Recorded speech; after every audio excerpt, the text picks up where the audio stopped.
Bagfuel, baby. When did your change occur, man, or your transition? You don't think that along your musical journey, you don't think that okay? When did the evolving start? It always started. You gotta continuously be evolving. If you're not evolving, you ain't going nowhere. So you think when I first met you, when you first got in the game, you was evolving at that time? Yeah. You do? It was different evolution. Yeah. It was a different evolution. When did the evolution start? Past that time, from when I first met you. When I realized that I was doing things that was counterproductive to the opportunity that I had. Here I am, a nigga. Look how blessed I am, my nigga. I'm a nigga that was a young, violent teenager that was involved in things, that went to prison, that did a long time, and never rapped a day in his life, and came out and got a fucking major record deal. But then I'm still doing things that may be looked at as fucking off the opportunity. And I'm saying to myself, I got friends still dying, I got friends still going to prison, I'm still dealing with real shit in my life. We didn't get this far just to be counterproductive. Because the true nature of any nigga that really been in the street, that got some age on him, he'll tell you, I don't want to be out here forever. I don't want to get out. All this shit like trying to glorify some shit that niggas never really was a part of. But this is not to co-sign what you said, but you said something real interesting. When I got into this game, I believed these stories. I thought these people were living this life.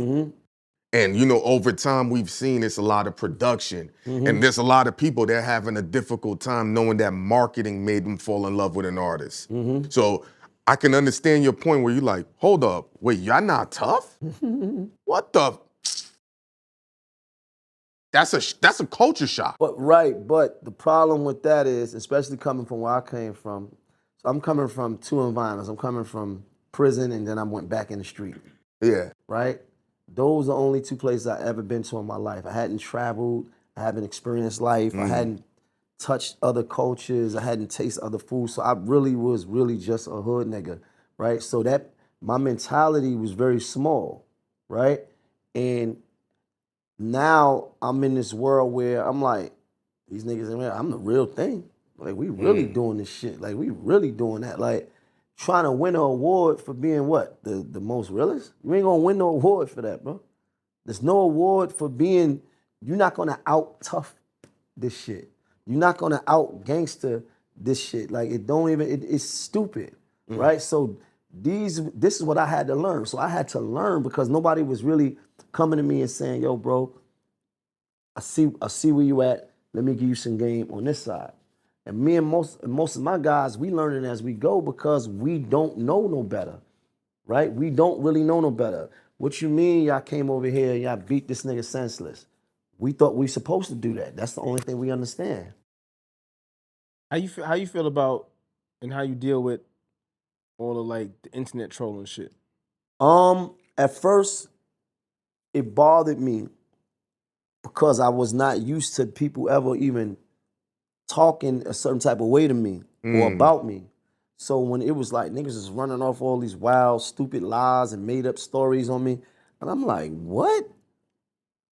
And then I saw like a spike in that culture, like they started to do it to this one, that one.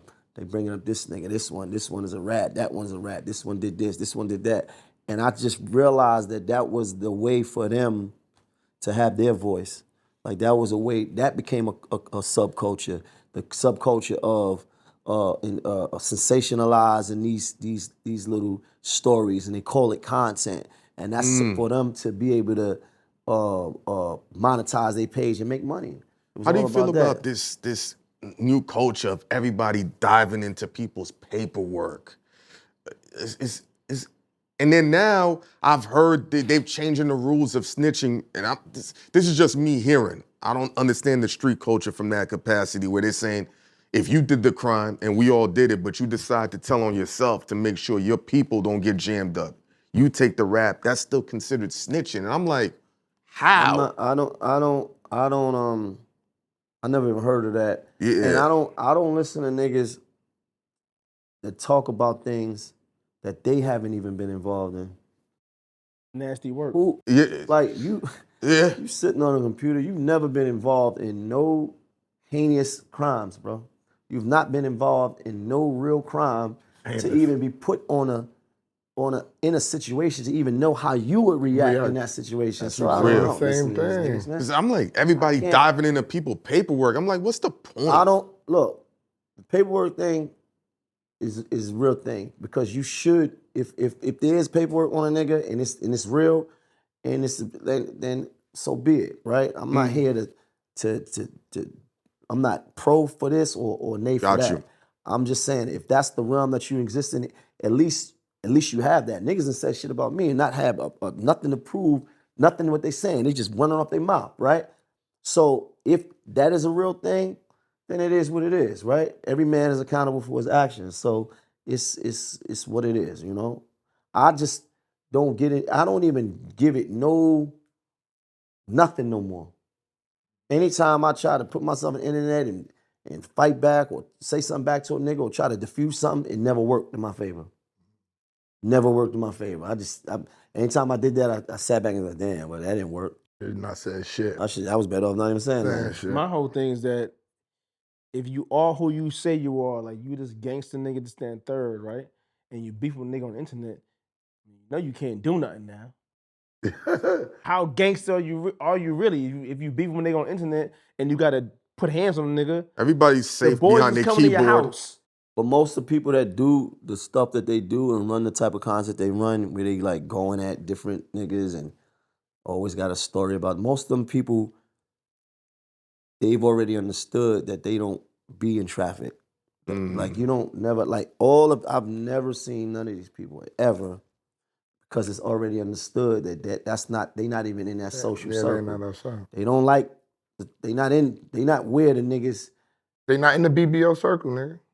That circle, they not in the downtown circle, they not uptown, they not that Lower East Side, award shows. they not nowhere. They're nowhere. So it's like, no, they're not in no circles. And that's because for them, their goal is to make content and then just, make money.